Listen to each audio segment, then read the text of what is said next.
Ngayong buntag, so ito ang lulutuin ko ngayon, alabos na hipon. So simple lang to, mabilis lang. Sa lahat ng mga nanay dyan, tatay sa bahay, kayang-kaya nyo itong lutuin. So ito lang yung pangsahog niya, oh. Bawang, tapos pinupinuhin mo siya.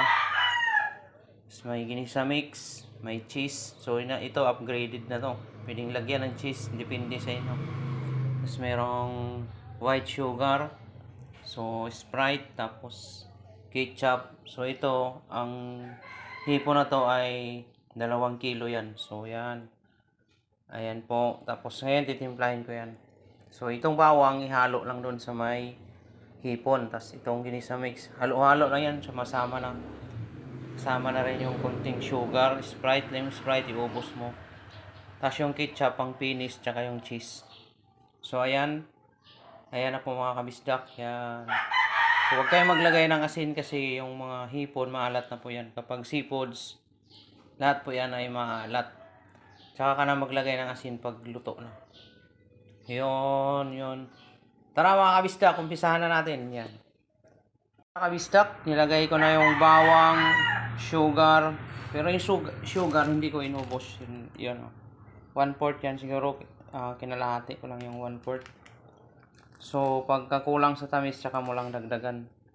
Yan, mandyan na yung bawang, paminta, sugar, tapos Sprite, hinalo ko na dyan. So, tara, isa lang na natin to. So, ayan mga kabisdak, dito na tayo sa kalan, sinalang ko na.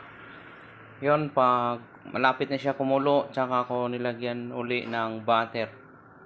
Sa 2 kilo, yan lang po ilagay mong butter yan. So, kanina hindi ko na videohan yung butter. So, ilalagay mo rin siya yan. Ayan na po. Yun, oh. Yun. So, antayin mo siyang kumulong-kumulo. Pag kumulo na siya, yan. Tsaka natin haaunin yung hipon. Itabi lang natin. Tapos, pakuluin natin yung sauce. Tapos, tsaka lagyan natin ng ketchup.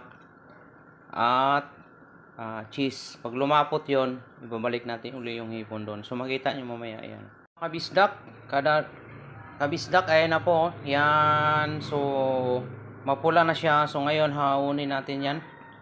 Itatabi natin yung hipon. Tapos antayin natin tumuyo yung sauce nya. Tsaka natin lagyan ng cheese, ketchup yon. Tapos ibabalik natin uli yung hipon. Kasi kapag hinayaan mo siya dyan na tumagal dyan ng kulo, so ang hipon ay ma-overcook. Tapos matigas yung laman. So yun, yan na po. Okay na po yan, templado yan. Titikman na lang natin mamaya. Yan. Ayan na mga kabisda ko. So ang ganda ng kulay ng hipon. Yan, hindi siyang lutong-luto. Sakto lang yan. So antayin na lang natin yung sauce niya na lumapot.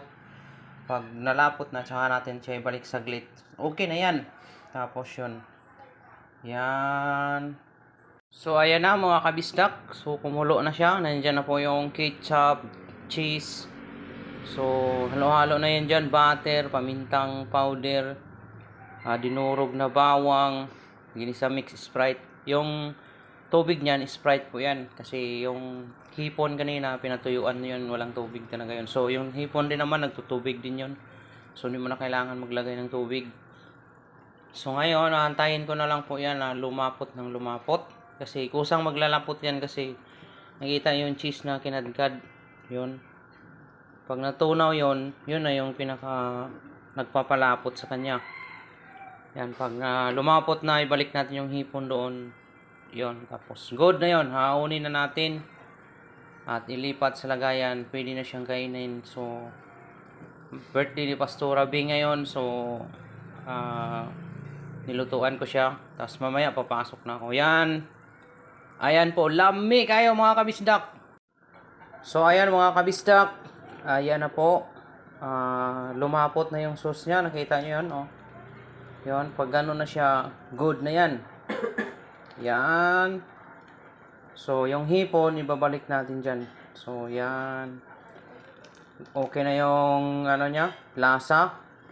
Hindi na ako nagdagdag ng sugar kasi saktuhan lang talaga yun. Pag 2 kilo, yun na yun, yung panimpla na yun. So, yung ketchup na isang boto, inubos na dyan. Ayan na. Yun. So, ibalik ko na yung mga hipon na kanina. Yan. Lami kayo. Ayan mga kabisdak. Good na siya, oh. Yun. Binalik ko na yung hipon. Nakita niyo yan. Makintab na. Tapos yung hipon, hindi siya lutong-luto. So, pag ganyan, hindi yan matigas. Masarap yan. Juicy yung loob niya. Yun. So, hopefully may natutunan kayo sa ginawa ko.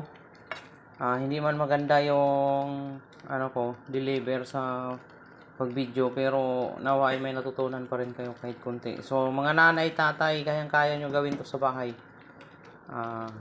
Kung may pira kayo, why not? Kung hindi kayo magluto, kung magluto kayo ng ganito, kayang-kaya nyo to kahit kalahating kilo lang. Yun. So, para masaya naman yung asawa nyo, mga anak nyo. Yan. So, lami kayo. Kabistak, yan, good na siya. So, nilipat ko na sa lagayan. Tapos, pinababawan ko rin siya ng cheese. Nagtira ako ng cheese doon yan.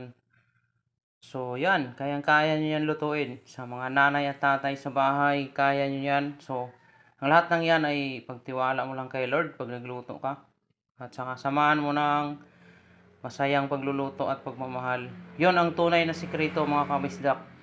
Lami kayo. God bless you all.